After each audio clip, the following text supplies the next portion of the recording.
So again, my name is Dr. Vesna Markovic, and I am the chair of the Justice, Law, and Public Safety Studies Department at Lewis University. And my research areas of interest are pretty wide, and it includes terrorism and transnational crime, which is including human trafficking. So human trafficking is a major issue, and it's not just in developing countries, but worldwide. And so I'm just going to get this going. So the International Labor Organization estimates that there are over 40 million people trafficked globally, and traffickers are estimated to make over $150 billion. Now, there is a difference between trafficking and smuggling. Smuggling, you have people who are just bringing you from point A to point B, and trafficking includes some type of exploitation. And this exploitation could involve, and usually involves, sex trade, domestic servitude, forced labor, or debt bondage, and other types of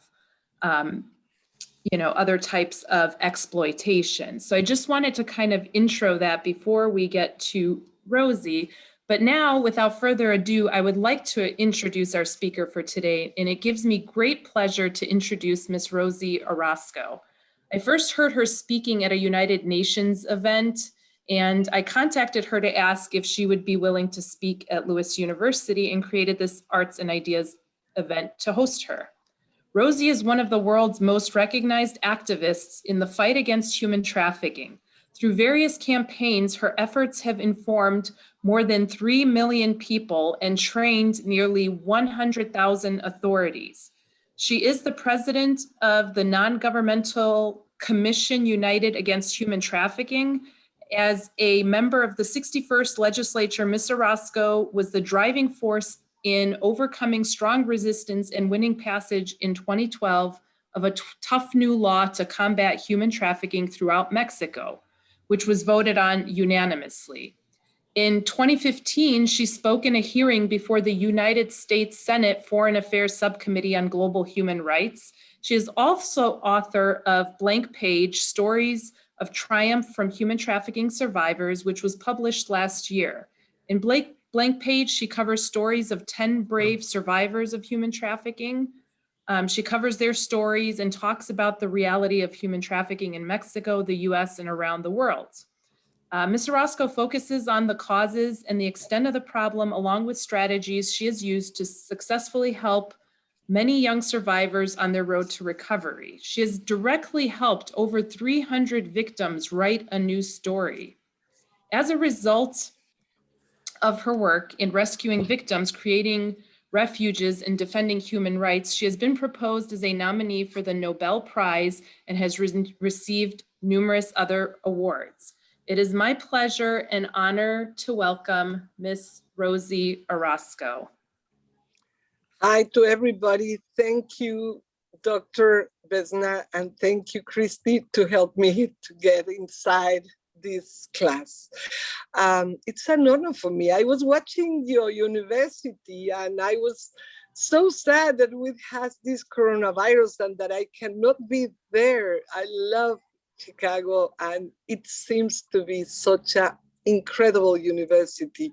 So it's an honor and a pleasure for me to be from here, from Cancun. I am in Cancun, visiting. So I was remembering how did I started to fight against trafficking. I was invited to Washington in 2005. I didn't know anything about human trafficking, and I didn't know what I was going to face. It was 5 days training for some NGOs that we were already fighting and, for human rights. So I watched a documentary, a video that is called Lila Forever, and that changed my life forever. Because this story about a girl from Lithuania, she was a minor who was trafficked to another country and was raped every day until she escaped. And at the end of this movie, I was, wow, she escaped, thanks God.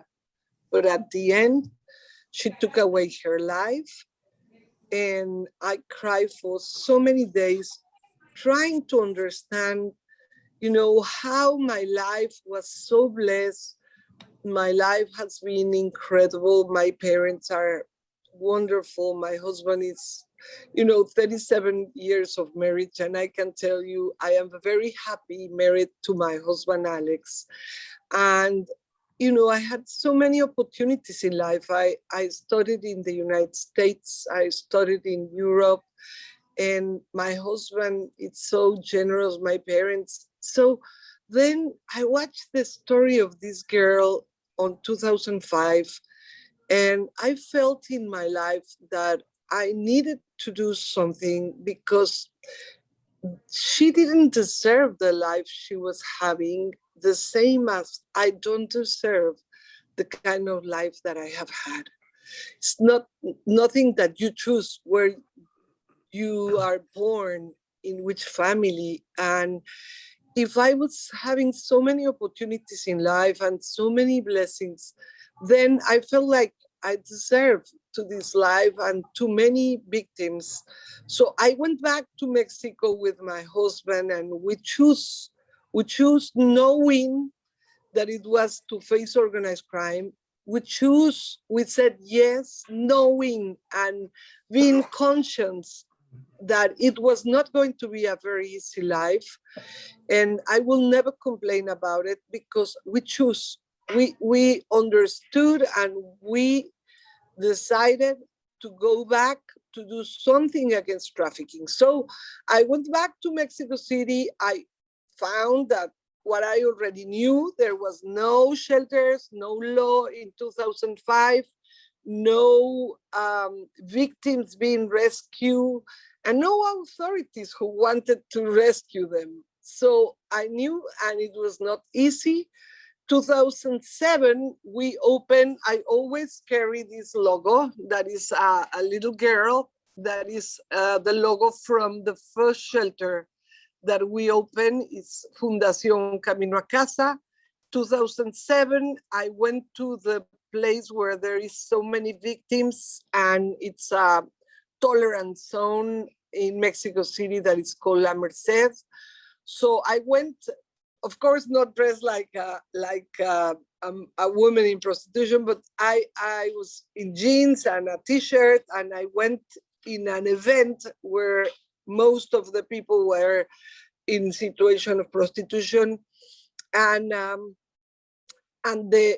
met the first victims, and as soon as it was so funny because I was like sitting in the middle of all of them, and they gave me a ticket for a rifle because the authority that was there, it was the mayor of that area, was making a rifle for presents that were not value at all. The only thing important was a microwave oven.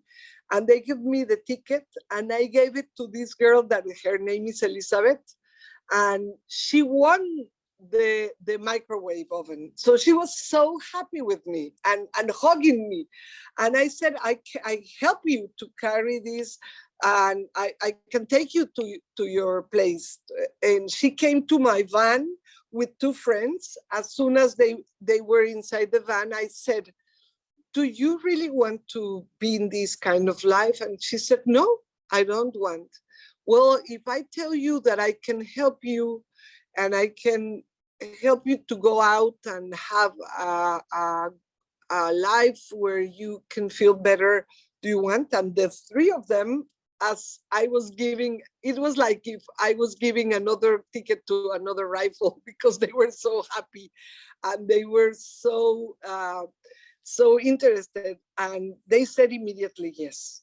So I said, where are you living? And they said, we are in the Hotel Veracruz. And we knew that that hotel was human trafficking hotel. A lot of pimps were there. So she said, yes, I want, and they told me they were in this hotel. And I said, well, if you really want, it has to be today that we go and we pick up all your stuffs, and today you decide to go out. And the three of them didn't even doubt about it. They said immediately yes. So with Elizabeth, this girl that I met there, and you can see her story is in a documentary from Nat Geo, National Geographic.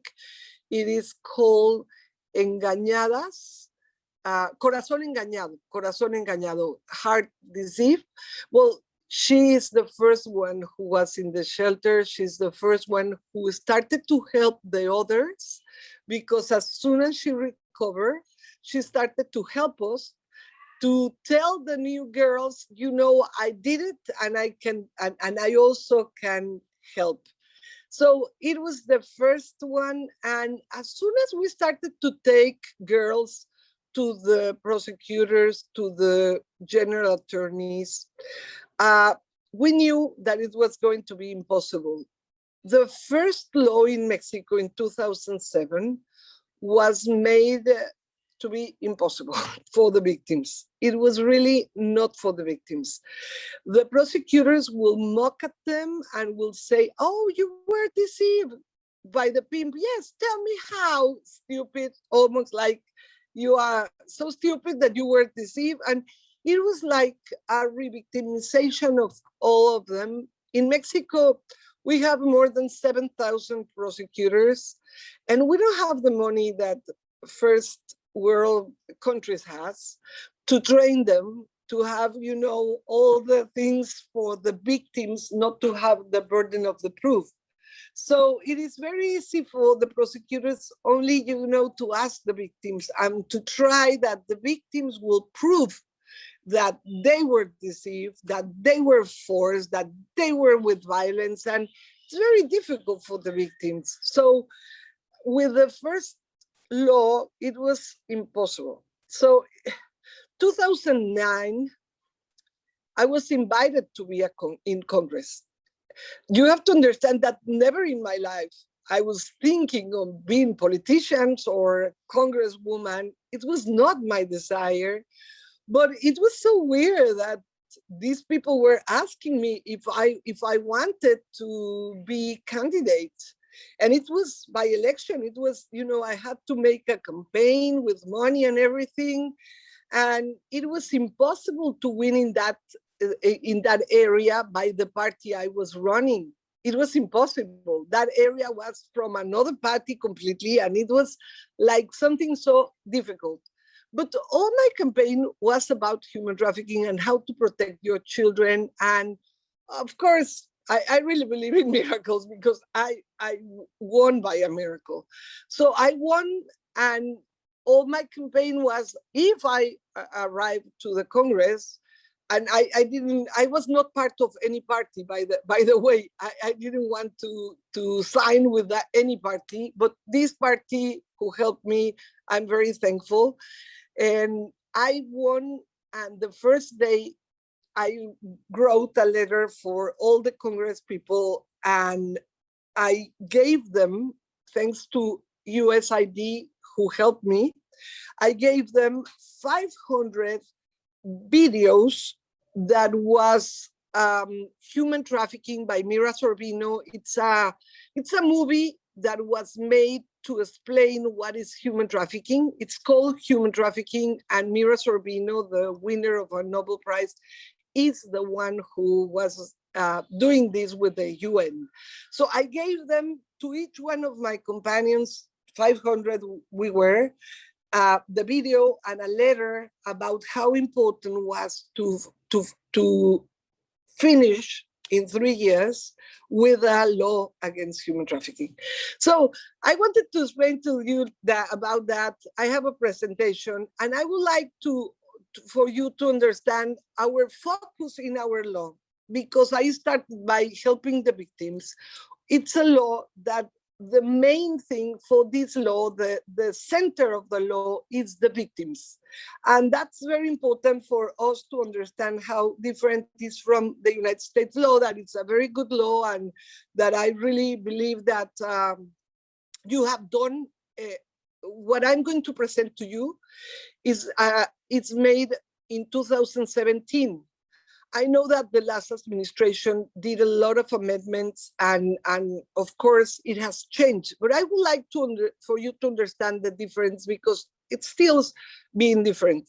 Can we have the presentation? Mm-hmm. So, can you see the presentation? Yes. Okay, just tell me when you want me to move to the next slide. Next, okay, the first one, yes. Okay, in the Mexican law, first of all, I was able to reform an article from my constitution that allowed me to do a general law. So the law in Mexico rules over each of the states the same. In the United States, you have the Trafficking Victims Protection Act that was passed much before that ours in 2000. Ours was in 2012. But the difference is that you have a different law in each state. In Mexico, it was like that. We have 32 states, and each one had a different law. But the first thing we did, and it's not me, you know, I'm not even a lawyer. I had a good team, and I had a lot of friends in the Congress who believe in us and who believe in this and help us. So when we passed the law, we signed 104 senators and congressmen together, 104. So that was very nice from all my companions. So the first thing we did was to change the constitution, that we were going to have one law for everybody, for every state, and that made our life more easy. So another thing that is important, it was our law, both of our laws were passed after Palermo, of course. The general law, I am going to call like that Mexican law, the general law rules over all the states, as I was telling you, and set its focus in the defense of the human rights of the victims, far above from the protection of any other legal rights, also care for the rehabilitation and the integral recuperation, physical, psychological, family, social, education, and jobs. That is important for you to understand about the Mexican law. In the American law, in the, let's call it the federal law, its principal objective is to combat trafficking in person, a crime that is classified as a form of modern slavery. And that's right, it's a modern slavery. Okay, next one, please. In Mexican law, a victim cannot and under no circumstances be criminalized.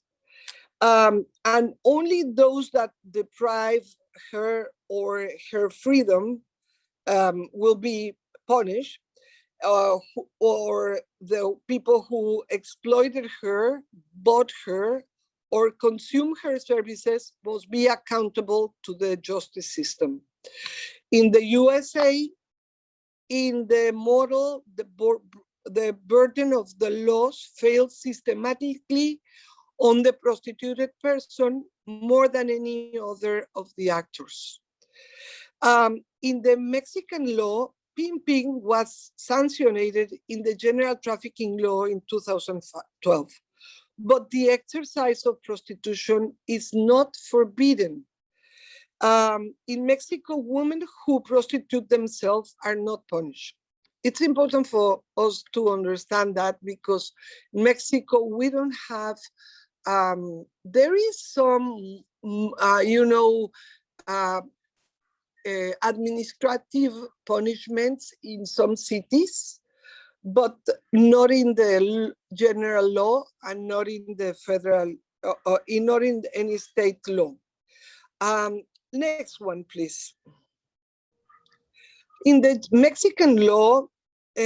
Mexican law provides a definition of human trafficking without the means. This is important because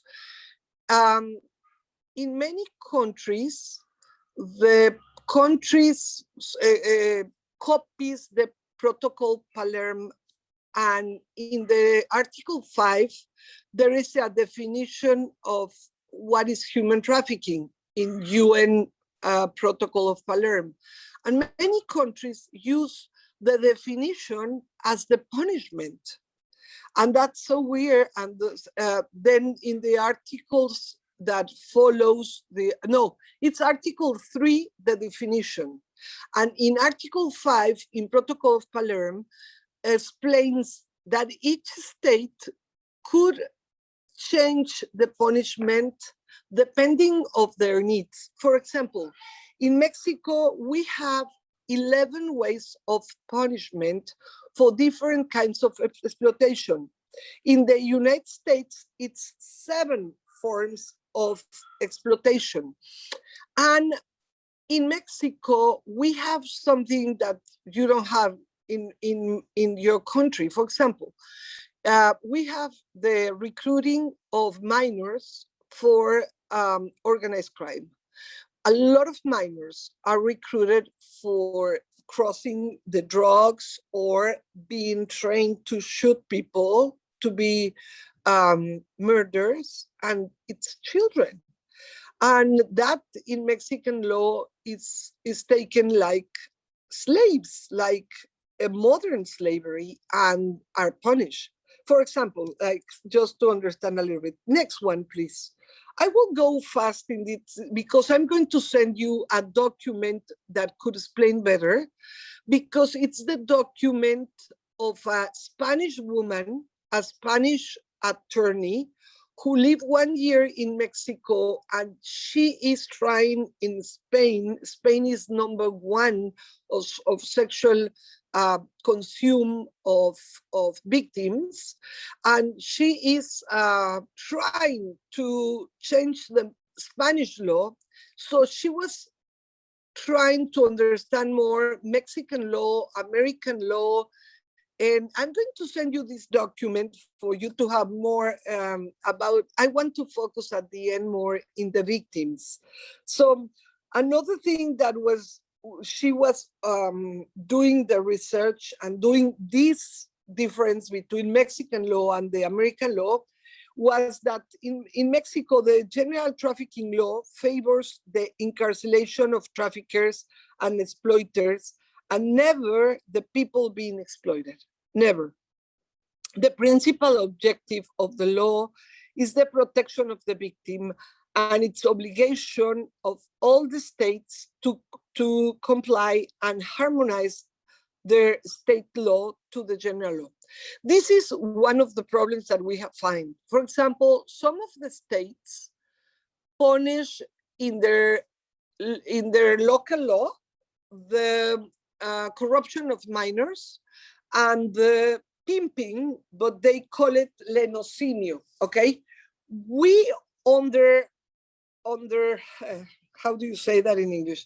We put the pimping in the trafficking law, and the local states, every state has to take away those laws for the prosecutors and the judges not to mix, not to be confused. But that's one of our challenge until now. Some of the states has done it, most of the states, but not all, okay? So next one.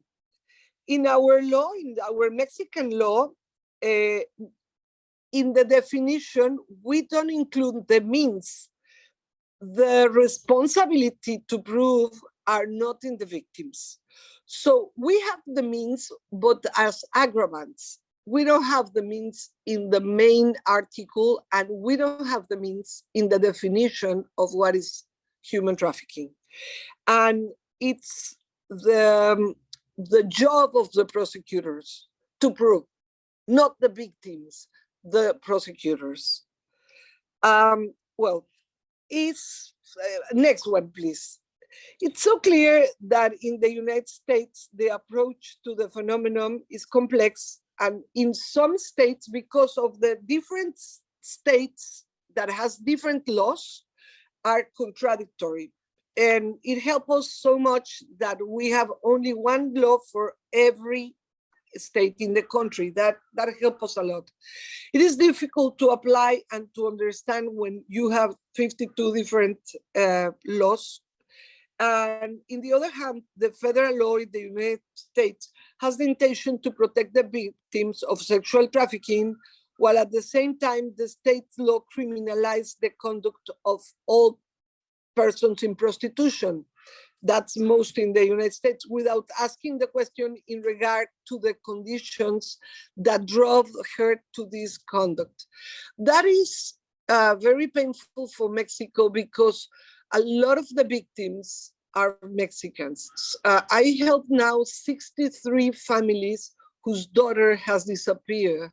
One of the most painful for me is Lisette Soto. Lisette Soto grew very near to my family. Since she was 5 years old, I remember her dancing and singing. And when she was 9, a van kidnapped her, a white van, and people inside the white van kidnapped her. She disappeared from La Paz, Baja California. And her mother, it's a friend of me, Esmeralda, follow every track, and the most important proofs are that she was sold to some foreigners who took her in a boat near San Diego, in the border with Mexico. So she now could be 19, 20 years, because she disappeared October 14, 2010. I will never forget that date. But we have 63 girls from Mexico that we are looking for. We are helping the families, and many of them could be taken to other countries, not only to the United States, but to other countries. So Mexico legislation is advanced in the protection of the victims. That's the most important thing for us, to protect the rights of the victims. And next, please. The next one, please. I know that I have not that much time, so I really want to go to this, please. We call it the tree of human trafficking, because what happened to these little girls from all these families, 63 families that we are helping? Well, what we find is the most common thing is that what makes them vulnerable is exactly what is the opposed life as I lived when I was a child. Most of these children were in poverty, or in a family with violence, or in a family with a lack of education, or with a family with lack of opportunities in jobs. So, for example, Nancy Susie, one of the girls that I have helped for many years, she was from a very poor family. She was 17 years old. She was really literally starving. So she received an invitation to go to a state in the border, to a place that is called Monterrey. And she, of course, believed that it was true, that she was going to earn a lot of money working so little.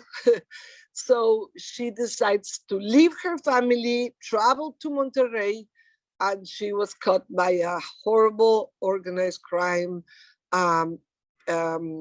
trafficking organized. And she was exploited during 5 years in many places. It's an organized crime brothels that are called Amnesia Corporation, and we already know all about them. And in that state, they don't want to apply the law and persecute these people because it's organized crime.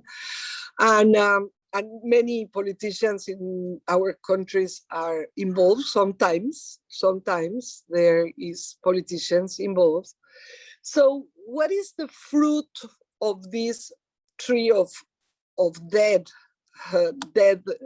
because it's a horrible tree? Well, even though we have this law, we can see that where it is not applying the law, we can see that many things grows. For example, when there is brothels and when there is pimping and when there is these places that are allowed by the authorities, that they give permission to these places where human trafficking is operating and sometimes children are there, well, extortion exists. This is a fruit. This is a fruit of the tree. Why? Because they blackmail a police. For example, the owner of a brothel will come and say, hey, you mayor, you authority, come to my business because I have a new girl from Russia, or I have a new Colombian, very sexy girl, or I have a girl that you are going to be the first one.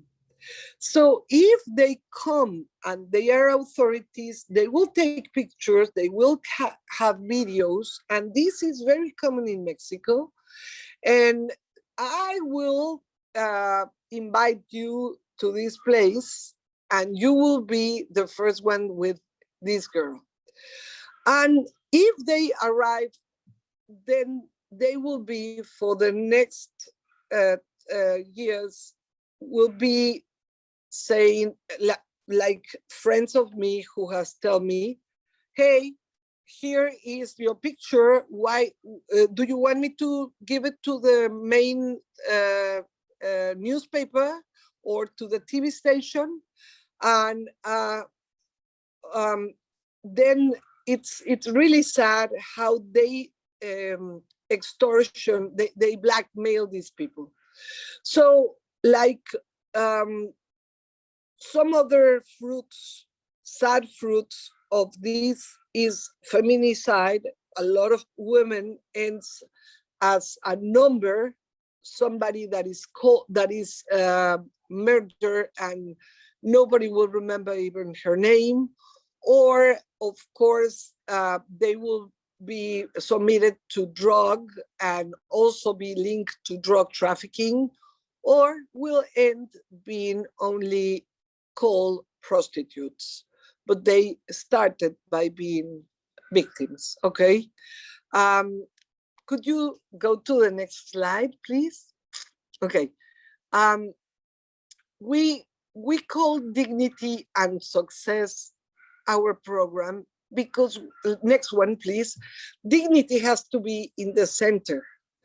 A lot of the people who wants to change laws for the good, for the sake of the pimps, for the good of the business of human trafficking, the people who wants to allow prostitution as a business, they always think in the law to protect the development of the personality. They call it like that in Mexico, you know, but we always fight to protect the human dignity. And when we rescue a victim, we want them not only to go to a shelter, that it's the most difficult thing, you know, to open shelters. We just have 8 states that has a shelter in Mexico from 32 states. Of course, we know that in the United States, it's a lack of beds. Also, there is only around 700 beds in all the United States. It's very similar than what happens in Mexico, that it's a lack of beds, the lack of shelters, a lack of people who wants to risk their lives, because we all know that a shelter will be like the protection between the organized crime and the victim. And if the victim speaks, of course, that organized crime, that people will go to jail. So the shelter is always in risk. The shelter is, we open shelters, and we have had a lot of attacks to the shelters because there is even politicians who don't want shelters because they are linked to this horrible organized crime. And after a shelter, we need the support of the people. We need the support of authorities and social people who will help them not only to surviving. It's not enough that a victim will be like in a pool drowning and, you know, helping to be breathing, but they are struggling. No, we need them to have opportunities. We help them always to go to university when it's possible, but each victim is a world. Each victim is different. So many of them arrive to the shelter with a damage in their brains. When a little girl is forced to prostitution, their brains are damaged. Many of them arrive without the possibility to study in a university. So we train them, we help them to have enough training, like, you know, cooking or doing things that are technicals, and we help them to be able to earn enough money not to never think that prostitution is an option. And of course, we guarantee that they are free to say whatever they want or to be quiet if they want. We also train a lot of authorities, and they help us. They help us. So many of the survivors, we call them supervivors. They help us. They help us because they want to train police and authorities to rescue more. So we've completed the what we call the circle virtuous, because it's a circle that the supervivors are part of the fight. 8 of the supervivors help us in the shelters, works with us, train the police, are activists in the world, and some of them are very known in the world, like Carla Jacinto. If you Google Carla Jacinto, she's so famous in the world. You'll see more about her. Next slide, please. The shelter is a family home. We try to make them feel that they are in a home. So we help them with the medical services, with the psychological support, with the vocational support, education, legal, social work, food, a place of rest, and of course, vacations. Like the next one, please. Okay, in that home, we look, that's why we call blank page. We give them blank pages for them to write a new story, to have a life plan, to have a new plan that, you know, all her dreams were tiered in parts. So we help them to do the book of dreams. And in that book of dreams, they dream and dream and dream, and we help them. And at the beginning, they don't want. Many of them will take, like Carla Jacinto, 2 years just to think in the future. Carla Jacinto was 12 when she was caught by the pimps, but at her home, since 5 was sexually abused. So from 12 to 16, she was forced with more than 43,000 monsters who bought her little body. So when she arrived, she hated everybody. She was, you know, hitting the walls with her hands. She was so mad at everybody in life. She will hit all the girls. She was a disaster. And she didn't want to dream. She didn't want to write a plan. So it was hard for us with her. Next one, please. There is a process in this family home, and of course we take outlines, we organize and execute everything that happens at the home. It is, of course, a plan that will take them to dream and to have a successful life. Next one, please. When they are rescued, they are referred by the authorities to different shelters. Now there is several shelters. We have shared the model of the shelter, of the first shelter, Fundación Camino a Casa, to other shelters. But they could go back to their homes when there are opportunities in there, or they could end in one of our shelters and then to have a middle way program when they go out when they are 18 years old. Next one, please. And I would love this word in Jewish, in Hebrew, because that I always remember the day I was watching that film, Lila Forever, and I was thinking in my own life and how I had opportunities in life, and that girl didn't have, and all the girls that we have in the shelters. So that word in Jewish, in Hebrew, means justice, tzedek. And tzedakah is what I believe we all have to do. Tzedakah is a word of social justice in the way I understand. If we had opportunities in lives, we are, well, at least me, I am completely devoted, I am completely focused on how in this other time that I have, 50 years, I had so many opportunities, so many privileges, and now I think I am forced to do something for the world, for reestablish equality, equity, and to give all these people something that belongs to them. It's not that I deserve. I really think that what I have belong to the people that I am serving. Next slide, please.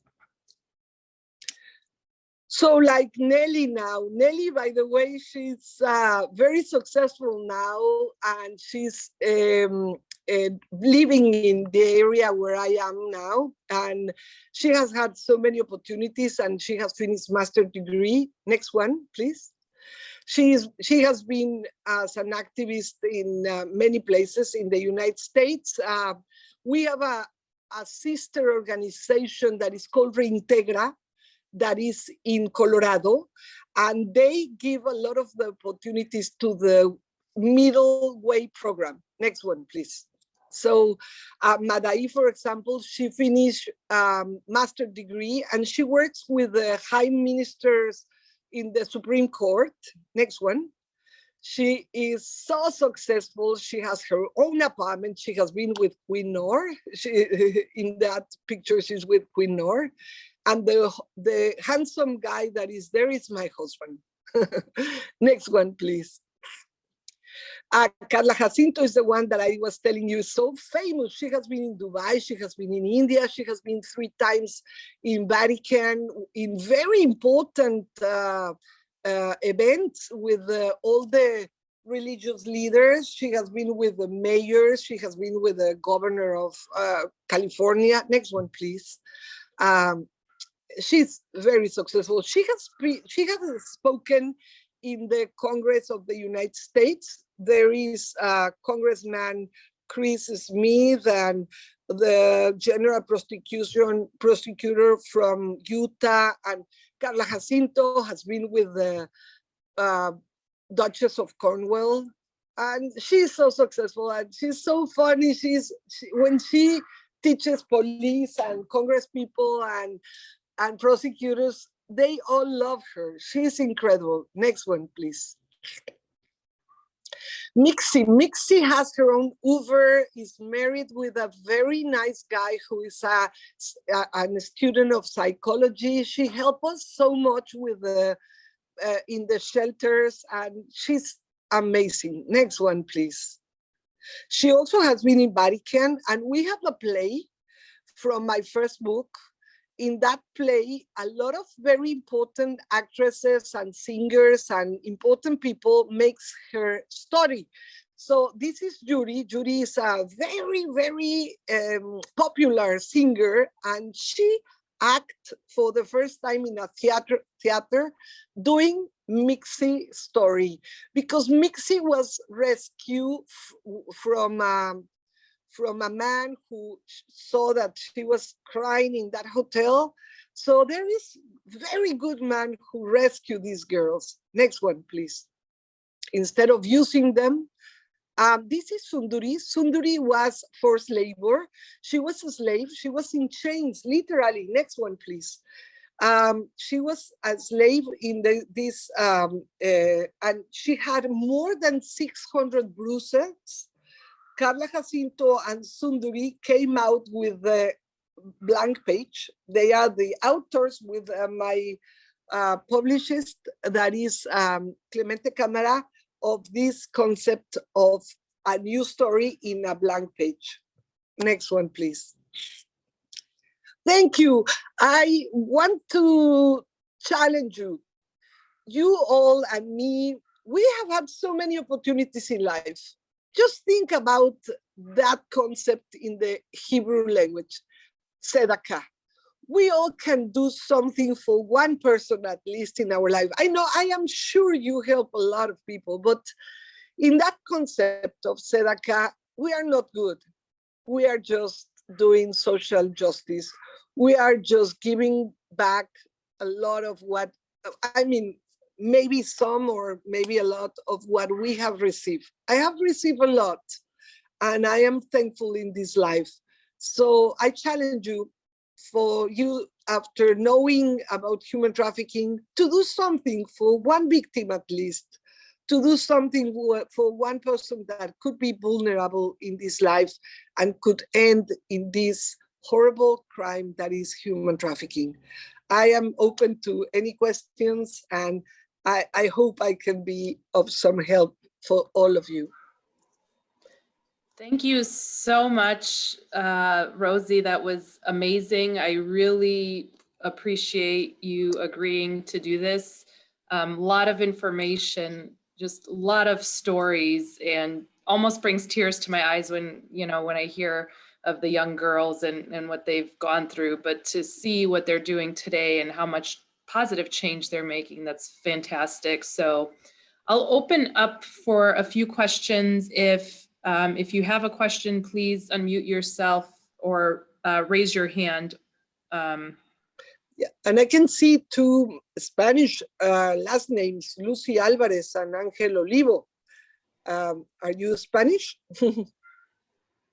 Sí, hola. Yeah. Buenas tardes, buenos días, no sé cómo está en Cancún. Hi. Hi. Mi nombre es Ángel Olivo. I do have una pregunta. You said, okay, like when you were working on the laws that you didn't really have much, you weren't a lawyer, you said. But like, then what's the main ingredient for that imagination to think of like what can help, what isn't here already, and what could be? Where do you draw more of that that moral imagination, that inspiration to work with a team of diverse, lawyers and activists? Where does that come from? Where's your main source of inspiration? Well, God, but I think I also was always in the Scouts, and when you're a Scout or a Girl Scout, you always work in teams. Mexico is not very good at working in teams, but I was raised, in a family that was a big family, 6 children, but also the training of the Scouts help you to work in teams. And I knew that not being a lawyer, I had to look for the best lawyers that really had a heart for God, because you believe that each person is unique. I love in the Talmud what it says about that if you save one life, you save the whole world, because each life is really a world. I always, when I say this, I almost cry because each girl or each boy, we opened the first shelter for boys in 2017. It was the first shelter for boys in all America. After we opened the first shelter for boys in the United States, in North Carolina, they opened one, and in Florida, another one. But each one of those boys, each one of these girls are unique, are a world. We have girls that has arrived when they were 6 years old, forced to prostitution from the mother. Imagine how important it was to have a law that now we have 98% of the pimps in jail. Thank you so much. Does anybody else have a question? And in the meantime, for the students, if you go into the chat, there is a link for attendance, and there's also a link for everyone. If you click, there's a Survey Monkey link. If you could just put your name. Oh, is that one of the grandsons? Yes. Wow. If you can just put your name and email into that Survey Monkey so that you will be in the drawing, so I'm going to select 15 names randomly and send you Rosie's book. So any other questions? Thank you. Yeah, Thank you so much. And if you allow me, I can send you the study that Marta Torres did, that it's so important because then you can read what she made as a research of the Mexican law compared with the American law and compared with the Spanish situation, with the Spain situation. Yeah, if you email me, I can send it out to everybody who participated. Do we have any other questions? Not a question. Nada más, Rosie, agradecerle por su presentación. I also feel very fortunate. You know, I was brought to the United States when I was 9 years old. So as you mentioned, I, have lived a very fortunate life, wonderful parents. And it's very sad, muy triste escuchar estas historias de estas, ¿verdad? De lo que pasa. So thank you very much for this informative presentation. Thank you. Thank you. You are Alvarez, Lucy Alvarez? Sí, Alvarez. Okay. Lucy Alvarez. Yes. Thank you. Thank you, Lucy. And if you go to our webpage, we have a sister organization in the United States that is called Kaleido Incorporation, Kaleido INC. If you put human trafficking and Kaleido with K, you can find it, and also you can help some of the organizations in Mexico. They help several organizations in Mexico. And our book has a lot of information and also QRs. Our book has QRs, and you can see the videos and you can see the story in video, and all the profits goes to the shelters. I have never, ever earned 1 penny, even though I deserve it. And of course, my job is dangerous and it's hard, but thanks God, my family has helped me, and I don't earn money from this cause at all, but it's so important that we open 32 shelters. We just have 8 states with shelters, and we want to open in 32. I won't die before that. I always say to God, I cannot go to you until I finish the 32 shelters in my country, because it's such an injustice. If one victim escapes, it's such an injustice if they escape not to be able to have a shelter. So there's a question. I see, Carlene, you have your hand up. Please. Hi, Rosie. Let me take my video on. It's Carlene Sitma-DeSico from the Sociology Department. Okay. And the question I had was with non-Mexican citizens coming to Mexico to engage in sex acts with victims. So we've kind of referred to that as international sex tourism. Do you find a lot of that in certain Mexican states? And does your organization work with law enforcement or international law enforcement agencies to combat that? Yes, it's a very good question. Yes, the border has a lot of foreigners coming to my country, especially we work in Tijuana. One of my best friends, Rita Hernandez, is the co-author of my book. She works with us and we work with her. She is working in Rescue Freedom in the United States. Is another NGO that fights against trafficking that help us in our shelters, Rescue Freedom. And Rita has people working in the Tijuana area, and 95% of the clients of this place are foreigners. And it's so bad and so sad that we allow that. We have to work in teams, we have to be team and to work against it. There is a lot of tourism in here where I am in Cancun, a lot, sadly. Yeah, I know that there are a lot of places, not just in Mexico, but around the world that do sex tourism in particular. Yes. So it's especially in the more popular areas, that's a big issue. It's 21 places in Mexico, beaches and cities that has sexual tourism. So Angel also asked in the chat, Angel Olivo asked, is there a shelter in Zacatecas? No. We have to work with that. And there is people interested in opening a shelter, but there is several factors to open a shelter. First, we have to find that the governor and the general prosecutor wants to rescue them. It happens to us that we open a shelter in a state and we spend a lot of money, and then neither the governor, neither the general attorney wanted to rescue, never. So we use that shelter for the victims that are really in a lot of danger in one city. Like, for example, we had the victims of one, it's a very popular singer who was involved in the mafia.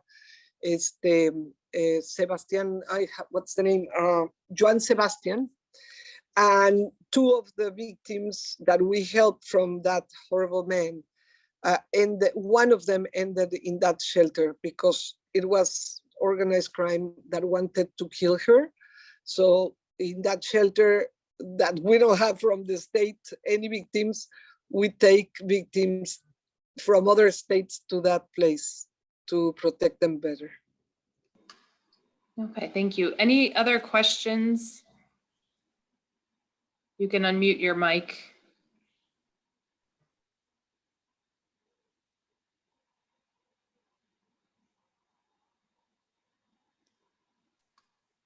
Don't see that anybody else has any questions. Sometimes it's hard because they're talking and they don't realize their mic is muted. So I want to thank you so much on behalf of the university. This has been an amazing talk, and I've heard you talk before, but just to hear the stories of all the survivors is just unbelievable. It's very very hard to just to hear the stories, and to see how young they are. In other countries, you see they're as young as 5-6 years old getting brought into trafficking. So the work you're doing is fantastic, and I just really am thankful that you were able to join us. No, for me it's an honor, and I'm sure that many of these students will do a tzedakah I'm sure they will find a way in their lives to do something. You have such an incredible university, such an opportunity for each one of them. And I'm sure this is something that is going to have a lot of fruit. So thank you so much. And the students are posting some messages in the chat for you saying, thank you. And thank you. Angel, if you can just unmute yourself so I don't have to try to read. Nomás estaba diciendo que muchísimas gracias, es un orgullo mexicano usted. Ay, gracias, qué lindo eres. Hagamos juntos esto. Qué padre que eres de Zacatecas. Hagamos algo por Zacatecas, ¿va? Y, bueno, sí, primero Dios. Gracias, escríbanme. Gracias. Okay, and if you just share with me your, the study that you want, and I can share that slide with everybody with your information. So if people want to contact and reach out. Again, Perfect. Thank you for taking your time today. We really appreciate it.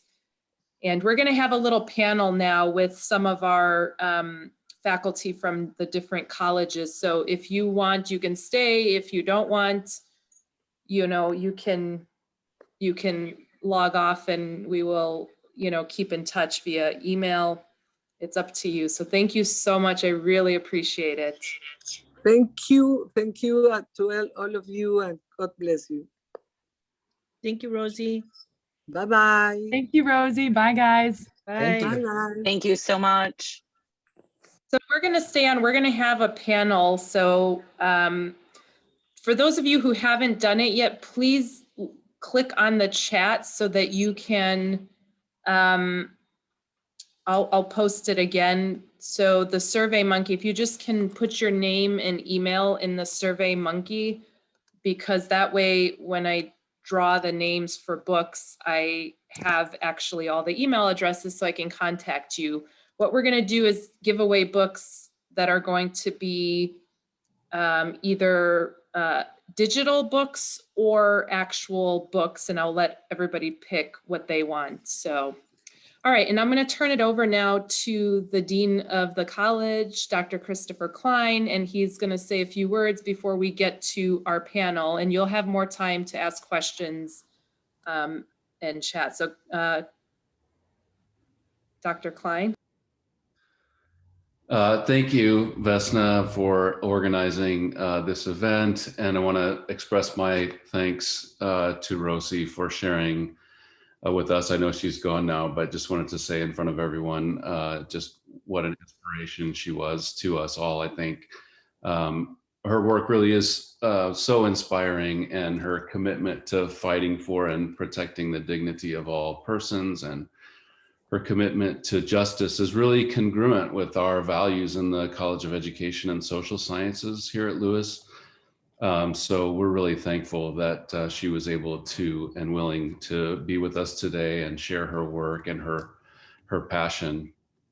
That work of Rosie's and her talk today really remind me that our College of Education and Social Sciences departments are so related to each other in significant ways. All of our departments, psychology, education, social work, justice law and public safety studies, sociology, and political science all have something to say about social issues, human behavior, and human dignity. They all have something to say about the kind of activism that Rosie's involved in.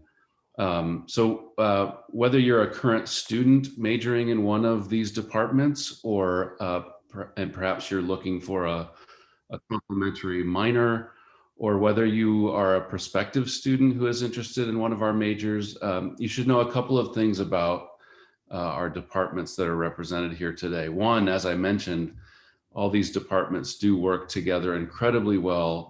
They have similar commitments.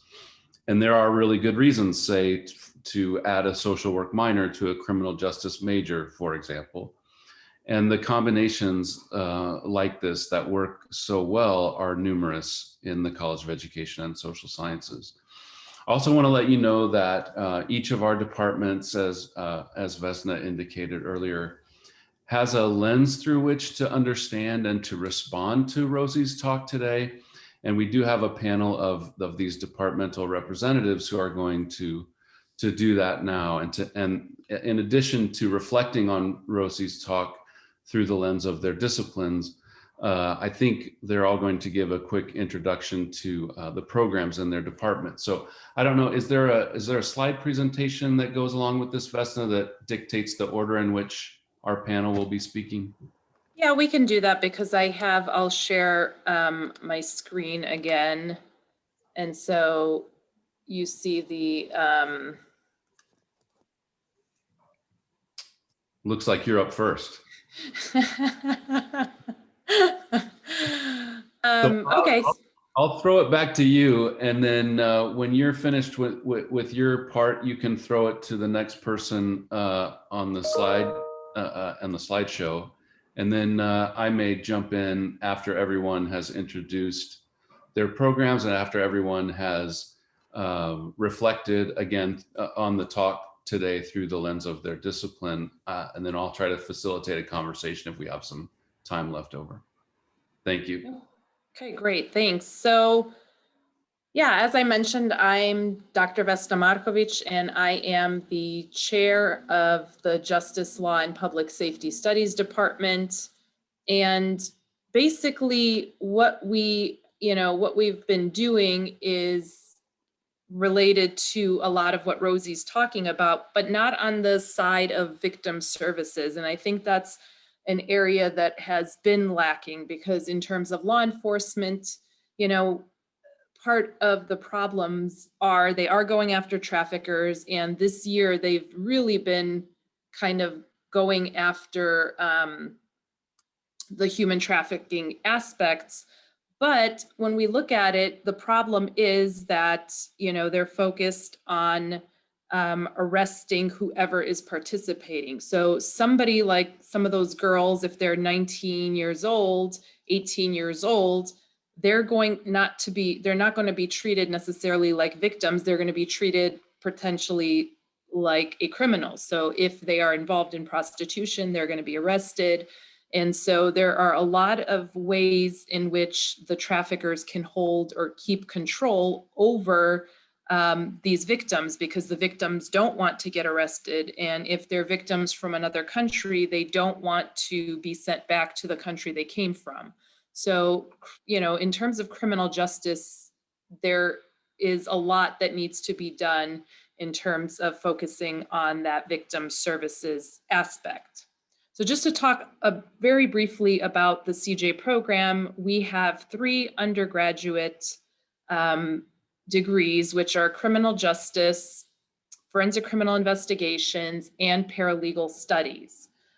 So each of those has a different purpose. So if you're in just general criminal justice, you can go into law enforcement, or you can go into different areas within the criminal justice system. And that could include, adult juvenile probation, it could include parole, it could include corrections, could include courts. The forensic criminal investigations focuses more on those who are going to be working in law enforcement, potentially collecting evidence at a crime scene. And then paralegal studies, obviously focusing on the law aspects, legal aspects. So for students, we have a bunch of different experiences. We have student organizations like the Alpha Phi Sigma National Honor Society, which is Pi Epsilon Theta, which is also not just for undergrads, but graduate students in criminal justice can also apply to be in this organization. We have internships available in various law enforcement, whether it's federal, local. I know that there's one student that's participating today that I've written at least one letter for related to internships at a federal agency. We have travel studies, so a London trip, which obviously got canceled because of Corona. We will be having that this next year in 2022, and the University of Tennessee Forensic Anthropology Center, which is known as the Body Farm. We also have programs that students in the bachelor's can take courses in the master's program and then finish the master's program in 1 year. So those master's classes count towards your undergrad degree and the grad degree. And of course, criminal justice careers, a lot of different areas that students can get into, very broad.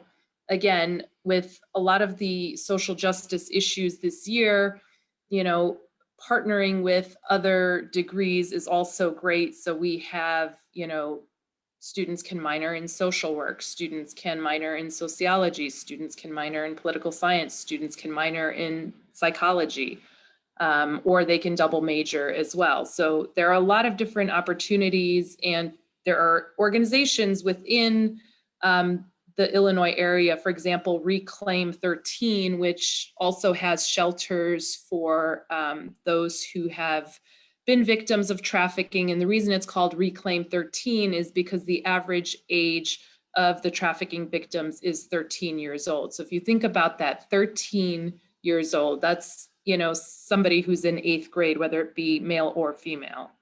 And so I will stop there and pass it on to the representative from political science. I think that's Steve, I believe. Awesome, thank you.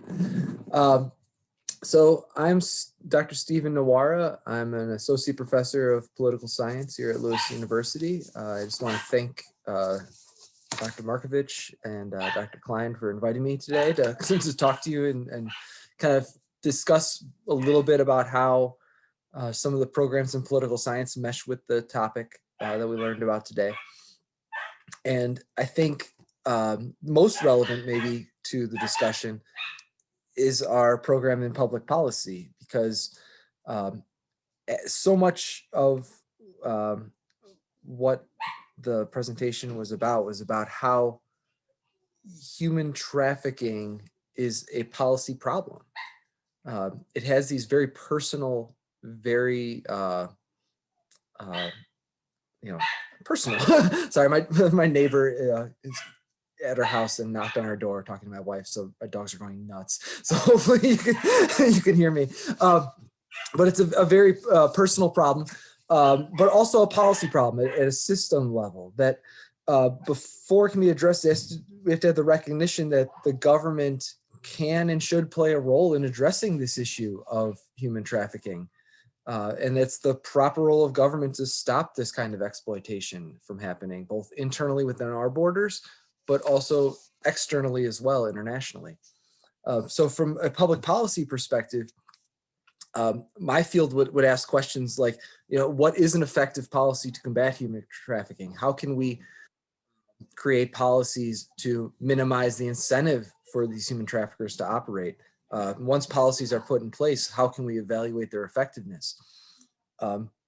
In my personal field, I'm just a political scientist. I don't study public policy a whole lot directly, but I study American government. And the speaker talked about federalism, about how the system of government in the United States, we have the sharing of power between a national government and 50 state governments sometimes creates conflict.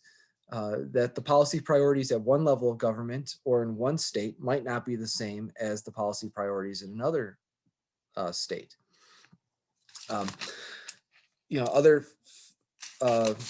Other areas of interest that are related to the topic include things like, the speaker is a member of a non-governmental organization that lobbies governments.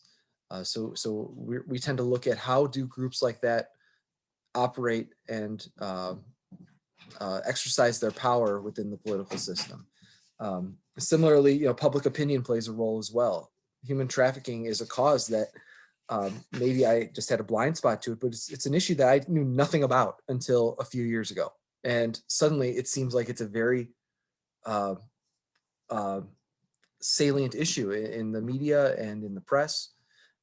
And there's a reason for that. It's because of the work that groups like the organization that we heard from today, they're able to harness and push public opinion in a particular direction. And then finally, we have other programs in international relations. international cooperation is certainly needed to address the problem of human trafficking. There are many international organizations that can help prevent and minimize and maybe hopefully one day eliminate the transnational smuggling and trafficking of individuals that we learned about. And computer science, I don't really know how to tie that one in, but we do also have a program, bachelor's degree in computer science and political science, where students learn the technical aspects of computer science and programming with the substantive areas of expertise that I talked about already about political science generally. So with that, I don't know if I have another slide or not, but students in political science have all sorts of opportunities. Some of them are pretty general to anybody at Lewis University. We have partnerships with organizations for internships. We do a lot of service learning courses. All of our faculty teach service learning courses at some point during the year in a typical year. We have experiential learning options like Model UN, Mock Trial, several active student organizations like Political Science Club and the Pi Sigma Alpha Honor Society. If you want to skip the slide one more, I think the next one's mine as well. And political science is a very flexible degree field for career paths. Unlike if you become a nursing major, you're probably going to be a nurse. If you are a physical therapy major, you'll probably go into physical therapy.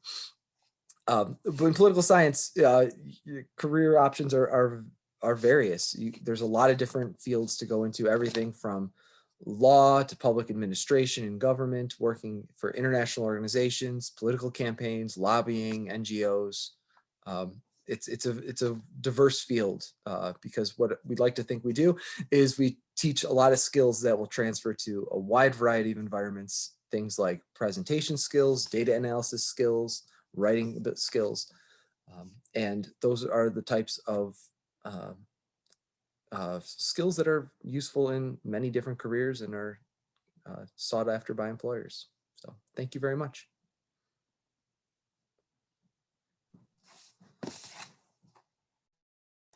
All right, up next is psychology, and I believe that is Dr. Hillsteik. Is she here?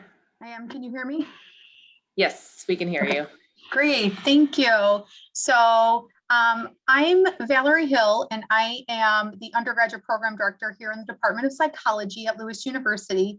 And I so appreciated this talk because I think it really highlights an issue that goes across a lot of departments, a lot of avenues that I think people don't realize. So I really appreciate the opportunity to talk about how maybe psychology would look at this. And one of the things that I think of is that with psychology, there's all different areas of psychology. So in a lot of different disciplines, when you think of an attorney, everybody thinks somebody's a trial attorney, which is not true, right?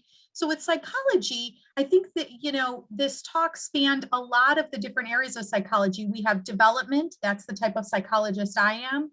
We have social psychology, how do other people impact our behavior?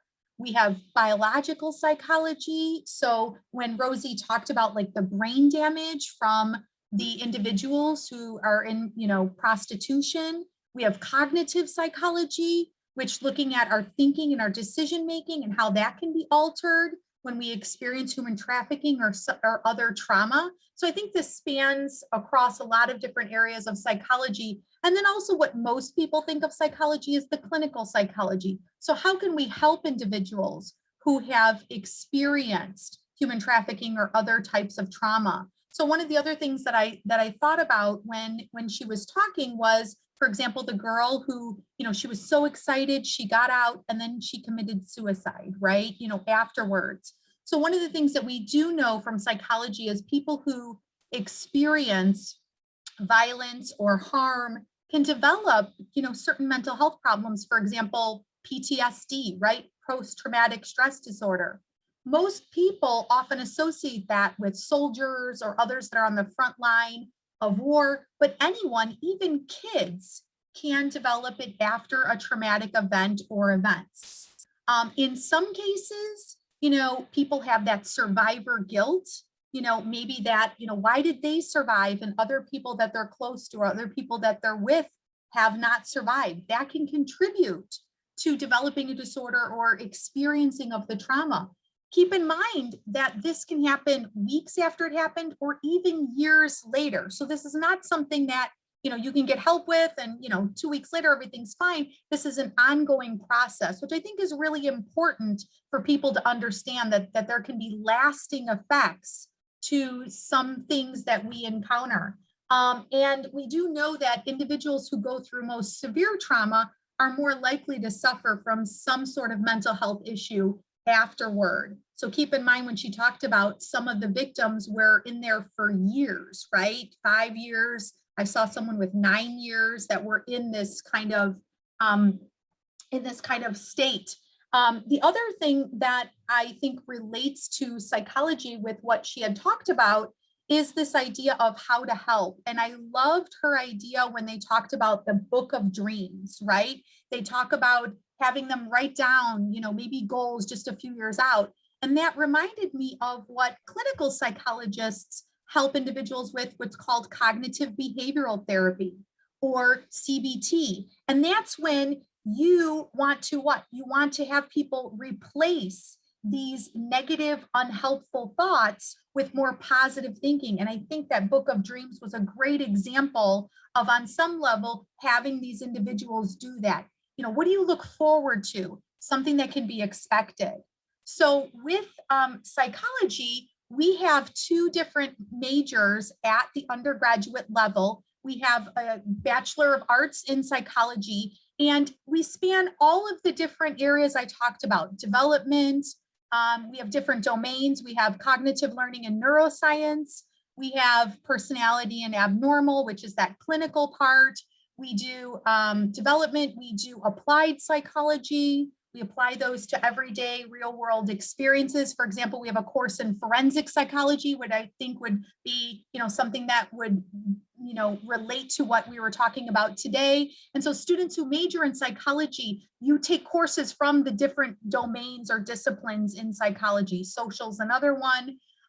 And then we also have human resource management, which is psychology in the workplace, right? I think that's something that's also can be related here because she talked about individuals who kind of come and seek, right? Seek these opportunities. So we do have the website up there. But the other thing that we don't have on there that I really wanted to mention is we have 2 master's programs here at Lewis University in psychology. One is in school counseling, where you can also get a certification as an LPC, a licensed professional counselor. And then we also have the clinical mental health counseling. We have 2 tracks. We have an adult track, if you'd like to work with adults, and we have a child adolescent track. And then we also have a certification in advanced training program in addiction studies, which made me think about when Rosie was talking about the root problems that perpetuate these, and some of them she talked about were addictions, bullying. So if you're a school counselor, helping individuals with bullying to minimize your risk, people with addictions, people with family disintegration. So I really looked at a lot of those root problems that perpetuate human trafficking and think that, you know, psychology looks at those and wants to help individuals in a variety of those areas. And then I think the next slide just talks about our student organizations, if I'm correct, Vesna, right? Okay. And so we have student organizations here. We have PsyChi, which is our international honors organization. All of what we know about humans is people doing research, okay? And so this really highlights us, the science of psychology and the research that's ongoing. We have a variety of research projects in our department, and some of the projects are student-led. So they get to do research on things that interest them. We have one going on with sleep. We have another one on multiple languages. We have one on music. So we have a lot of different studies that are ongoing. We also have Psychology Club, which is a social organization, and they do a lot of fun psychology related activities, but also raise money. For example, when I talked about PTSD, they raise monies to help service dogs for veterans. So those are things that some of the stuff we do, movie nights with organizations, trivia. And then finally, Society for Human Resource Management. So this is the leading provider of resources that serves human resource professionals in advancing that psychology in the workplace.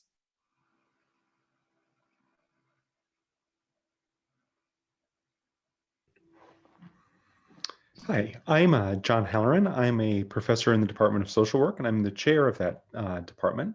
I'm happy to be here with you today and share some thoughts kind of from a social work perspective on our wonderful talk today. So I would start in this place, right? From a social work perspective, right, there are really two kinds of phenomenon here that we can think about, right? We can think about the individual experiences of those folks who were trafficked, right? And the individual experiences, what the impact of that on their lives were, right? We can also think about the systemic causes, the systemic impacts, the systemic things at the broader sort of societal level, which provoke this kind of trafficking, that allow for this kind of trafficking, that incentivize this kind of trafficking. And so social workers will work across both of those kinds of ideas. In a way, it's sort of is awesome to follow Professor Hill, right? But in a way, it kind of stinks, right? Because at the individual level, right, much of the social work intervention that is done is very similar to I think how Professor Hill described the way that psychology would think about these kinds of interventions to assist victims in these circumstances. So I think that really what differentiates social work from psychology, right, is that social work situates the individual kind of within broader systems, within their family systems, within their communities, within broader systems, and really attempts to kind of connect the individual to resources which improve their conditions within that context. So the person-to-person therapy that's done at the individual level in social work, right, is about kind of adapting the person to sort of better living, right, in the way that Professor Hill described. But also, right, as a part of that, okay, it's always an acknowledgement that this person is embedded within important systems. They're embedded within families, they're embedded within communities. What are the ways that we can sort of draw from those systems in order to kind of improve the treatment of individuals? So while there are absolutely social workers who are doing this kind of individual level counseling, individual level therapy, there are also lots of social workers who are doing what is sort of generally referred to as individual level casework, right? Caseworkers are somebody who would take a victim of trafficking and really connect them to resources within their communities, right? So it would be the caseworker who would develop a service plan around connecting that person to psychologists, to financial resources, to housing, right? To other things that would meet a person's basic needs, kind of as they are moving from kind of where they are to where they want to be. Now, just like Professor Hill sort of stole my thunder, I'm going to steal the thunder of sociology a little bit, who's coming after me, as I talk about kind of macro level work that social workers do. And this is that second thing that I talked about, right? This diagnosis of social causes, right, that create opportunities for traffickers, right? And this is all about thinking about how society is structured in a way that creates, for lack of a better word, a market for trafficked individuals, and whether that's trafficked into labor, trafficked into sex, trafficked into sort of undocumented immigration, right? The kind of categories that were described. The social workers will work to kind of identify the pathways that those things happen, and work to kind of set up within those contexts interventions that are designed to kind of correct the conditions that create opportunities for trafficking. And as you can see from our slide, right, this is all what I've said here is related to how social work is a helping profession, right, whose graduates work in many of the same fields that were described by Professor Hill, but also in some others. The curriculum here, we have sort of largely two programs. We have a bachelor's program and a master's program. Each of those programs involve supervised field placements. So this is a field education. It's not an internship. You will go out and work in an agency and learn what social workers do, but then come back into our classrooms and critically analyze those things. The other sort of opportunity that we have is that for folks who graduate with a bachelor's in social work, they can continue on and finish their master's degree in a year, their MSW in a year, through our advanced standing program. Otherwise, in MSW, it would take 2 years to complete. But that's the sort of, I think, high-level social work lens on what was discussed today.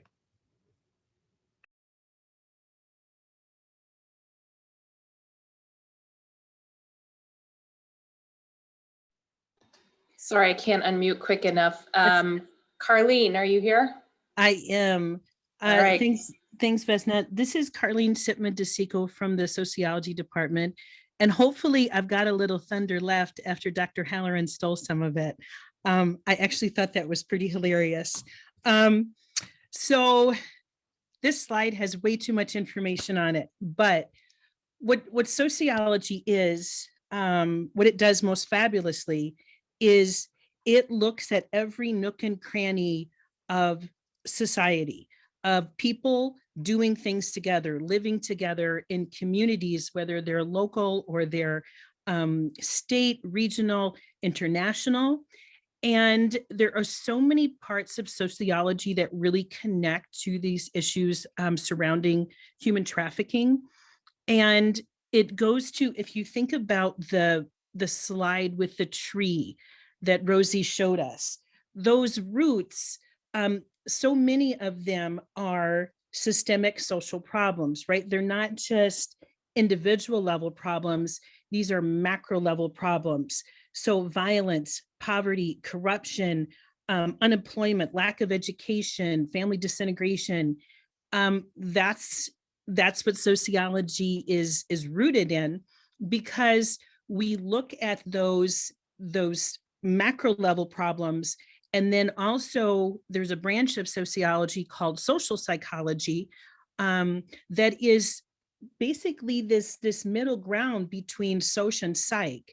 And it takes both of these disciplines together at this very individual level basis. And I think both of them are valuable when we're thinking about problems related to either organized crime, corruption, family system disintegration, human trafficking, labor bondage, etc. And for me, as a sociologist, but also as a criminologist, this is something that I've learned about, but been concerned about as an academic, but also personally. Because my spouse, who recently retired, was an FBI agent for 29 years. And one of the areas of work that he investigated was international child sex trafficking in his home country of the Philippines. And the Philippines is a country that has long been considered a site for sex tourism. This goes back to the Vietnam War, when US military bases were set up there, and the Philippines bases were used for what's called R&R, recreation and relaxation, and much of that centered around bars and brothels. And the United States government was complicit in that. So there are these economic and political aspects to this crime that go way beyond just poverty inside a country or the low status of women and girls inside a particular country. So thinking about issues of race, social class, and gender is really where sociology lives. Our discipline is rooted in investigating and understanding how social inequities work, and then how we can engage in working for social justice and engaging in social movements, working within systems like political systems, and working outside of systems. If you think about social movements like Black Lives Matter, those are areas that we look at it also. And I have absolutely no idea what's on the next slide.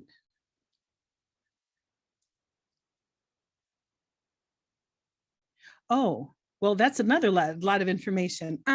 So rather than go through all of that, I do want to kind of give your attention to a couple of things within the sociology department that I think that you would be interested in. Dr. Jennifer Bunton teaches a class on border studies. It's a travel study class. It was not able to be held this year because of COVID, but I would highly encourage you to check into it because it's absolutely amazing. And they talk to people on both sides of the border. They talk to Border Patrol. They work with NGOs and organizations that help migrants. They look at the push and pull factors of why people are migrating, and tied in with that is not just voluntary migration, but those push and pull factors that work towards human trafficking, both for the sex trade, but also labor. The other thing is that a class that I teach called Violence and Peace is, I think, a very good fit for understanding an issue like human trafficking, and that we look at the root causes of violence, not just interpersonal violence, of which certainly human trafficking is, but the larger issues of structural violence, and how those violences are maintained and propagated by corrupt systems and by lack of political power and economic power by the victims. And when you can use your sociological imagination to see those macro level forces and understand how social inequities combine together to create very different life chances.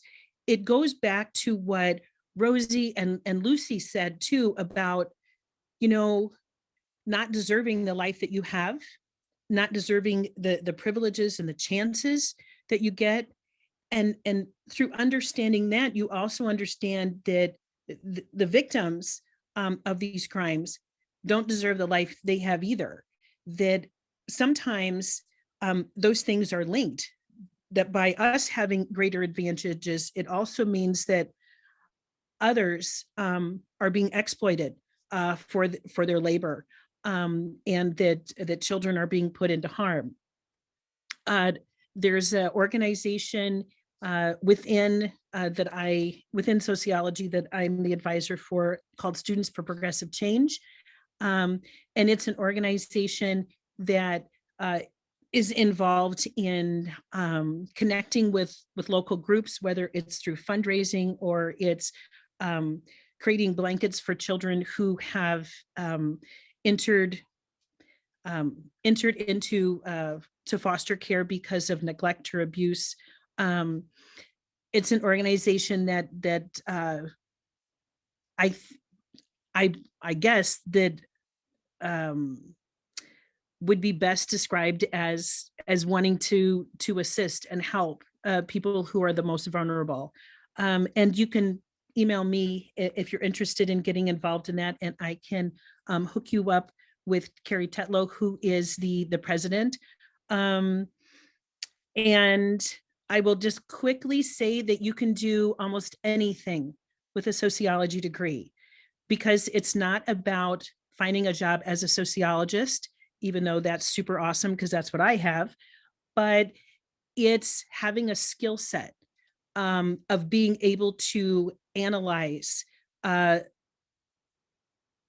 data. It's being able to connect disparate sources together. It's being able to work with diverse populations.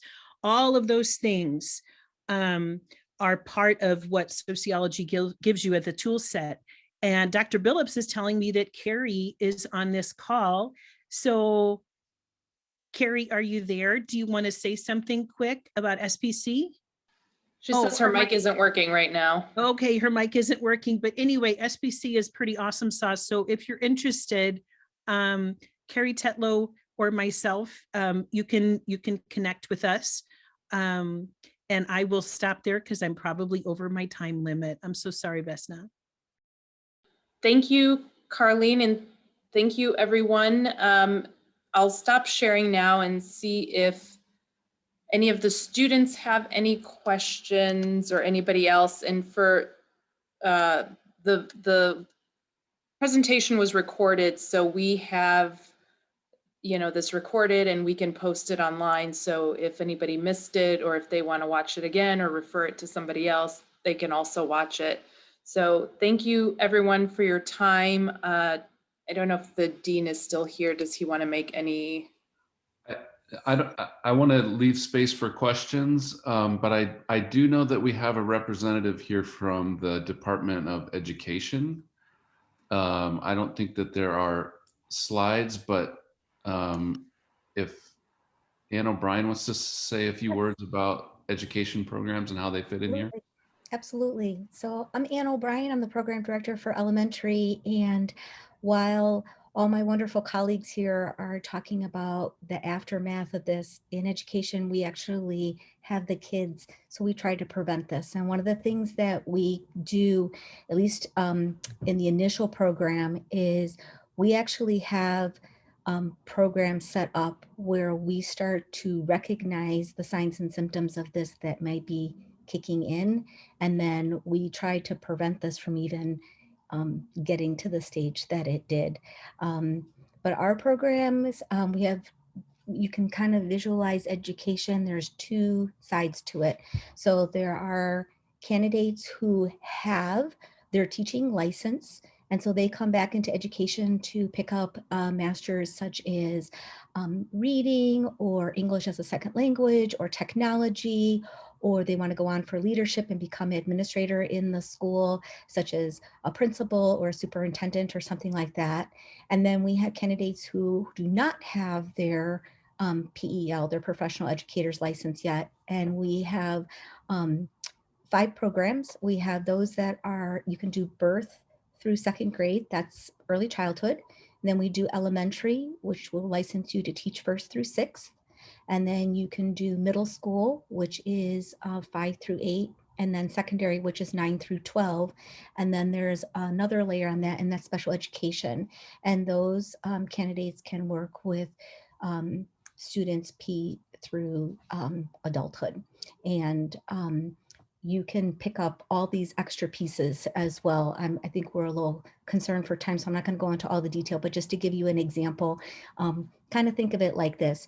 Your PEL, your license, that's kind of like your car. You buy the car for $25,000, and then for an extra $250,000, they'll throw in heated seats. It's kind of along that lines. You get your PEL in whatever makes your heart really pitter patter, special ed, early childhood, elementary, middle school, whatever.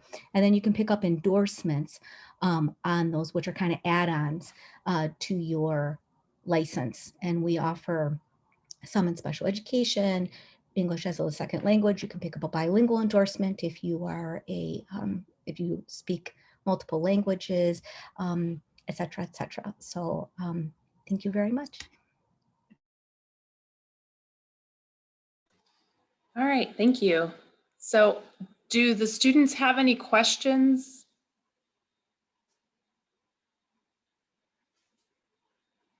You can unmute yourself and just ask, or you can post it in the chat.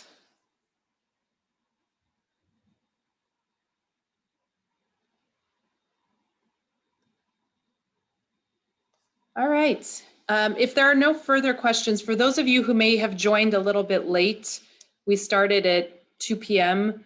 This has been recorded, so I will post details online and I will post it, the link, so that everybody can watch it if they missed the talk. And I want to thank everybody for attending, and particularly to our speaker, Rosie Orozco. That was just fantastic. And for her, and with her experience and her background and the stuff she has done for victims of human trafficking, I just want to just say thank you to her. She's a real champion for human trafficking survivors. And again, on behalf of the Justice, Law, and Public Safety Studies Department and the entire College of Education and Social Sciences, thank you. And I will let Kip, if you want to close it off. No, just thanks to you and all the people who were involved in organizing the event, and thanks for all the attendees for being with us. And I know we're all grateful to hear such an inspiring talk today from Rosie Orozco. So thank you very much. Thank you, Vesna.